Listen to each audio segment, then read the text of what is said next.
ಹೊನ್ನಾವರ ಅನಿಲ್ಗೌಡದಲ್ಲಿ ಮನೆಯ ಮೇಲೆ 2 ಬೃಹತ್ ಸಾಗುವಾನಿ ಮರಗಳು ಬಿದ್ದು ಮನೆ ಮೇಲ್ಛಾವಣಿ ಸಂಪೂರ್ಣ ಹಾನಿಯಾಗಿದೆ.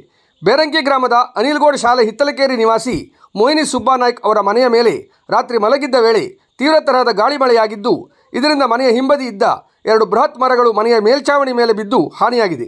ಈ ವೇಳೆ ಮನೆಯಲ್ಲಿ ಮೋಹಿನಿ ಸುಬ್ಬಾನಾಯ್ಕ್ ಹಾಗೂ ಅವರ ಸಹೋದರ ಕೇಶವ ನಾಯ್ಕ್ ಅವರು ಇದ್ದರು. ಮನೆಯ ಗೋಡೆ ಕುಸಿತವಾಗಿದ್ದರೆ ಇವರ ಜೀವಕ್ಕೂ ಅಪಾಯವಾಗುವ ಸಾಧ್ಯತೆ ಇತ್ತು. ಮನೆಯ ಮೇಲೆ ಮರ ಬಿದ್ದ ವಿಷಯ ತಿಳಿಯುತ್ತಲೇ ಅಕ್ಕಪಕ್ಕದ ನಿವಾಸಿಗಳು ಮೋಹಿನಿ ಅವರ ಮನೆಗೆ ಧಾವಿಸಿ ನೆರವಿಗೆ ನಿಂತಿದ್ದಾರೆ.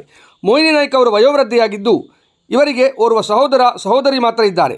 ಸಹೋದರನಿಗೂ ಆರೋಗ್ಯ ಸಮಸ್ಯೆ ಇದ್ದು ಪ್ರತಿ ತಿಂಗಳು 3,000 ಖರ್ಚಾಗುತ್ತಿದೆ. ಅನಾರೋಗ್ಯ ಸಮಸ್ಯೆ ನಡುವೆ ಸಂಸಾರ ಸಾಗಿಸುವುದು ಕಷ್ಟಕರವಾಗಿದ್ದು, ಈ ಮಧ್ಯೆ ಮನೆಹಾನಿಯಾಗಿ ಕುಟುಂಬ ದಿಕ್ಕುತೋಚದಂತಾಗಿದೆ. ಹೊಸದಾಗಿ ಮನೆ ನಿರ್ಮಿಸಿಕೊಳ್ಳಲು ಸಾಧ್ಯವಾಗದಂಥ ಪರಿಸ್ಥಿತಿಯಲ್ಲಿದ್ದಾರೆ.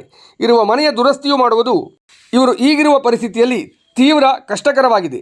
ಸ್ಥಳಕ್ಕೆ ಗ್ರಾಮ ಲೆಕ್ಕಾಧಿಕಾರಿಗಳು ಭೇಟಿ ನೀಡಿ ಹಾನಿ ಅಂದಾಜಿಸಿದ್ದಾರೆ. ಮನೆ ಸಂಪೂರ್ಣ ಹಾನಿಯಾಗಿದೆ. ಸರ್ಕಾರ ಹೆಚ್ಚಿನ ರೀತಿಯಲ್ಲಿ ಪರಿಹಾರ ನೀಡಬೇಕೆಂದು ಮೋಹಿನಿ ನಾಯ್ಕ್ ಹಾಗೂ ಸಹೋದರರು ಅಳಲು ತೋಡಿಕೊಂಡಿದ್ದಾರೆ. ಜೊತೆಗೆ ದಾನಿಗಳು ತಮ್ಮ ಕಷ್ಟಕ್ಕೆ ಕೈಜೋಡಿಸಿ ಸಹಾಯ ನೀಡಿ ಎಂದು ಮಾಧ್ಯಮದ ಮೂಲಕ ವಿನಂತಿಸಿಕೊಂಡಿದ್ದಾರೆ. ಸಹಾಯ ಮಾಡುವ ದಾನಿಗಳು ಈ ಖಾತೆಗೆ ಹಣ ಸಂದಾಯ ಮಾಡಬಹುದಾಗಿದೆ. ಹೆಸರು ಮೋಹಿನಿ ಸುಬ್ಬಾನಾಯ್ಕ್. ಖಾತೆ ಸಂಖ್ಯೆ 49 30 54 43 51. ಒಬ್ಬಳು ನಮ್ಮ ಕೂರಿನ ದುಡುಕೇನು ಆಗೋದಿಲ್ಲ.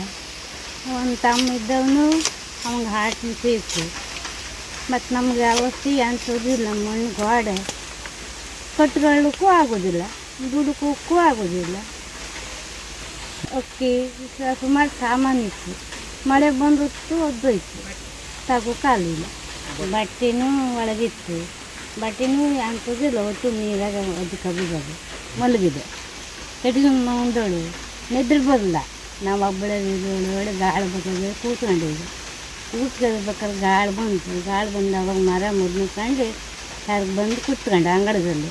ಇಡೀ ಮಾಡಿ ಒದ್ದಿದೆ. ನಾನು ನನ್ನ ಹತ್ರ ಏನೂ ಇಲ್ಲ. ಇದ್ದವ ಒಬ್ಬನು ಅವ್ನ ಹಾರ್ಟ್ ಅಂತ ಕಾದೆ.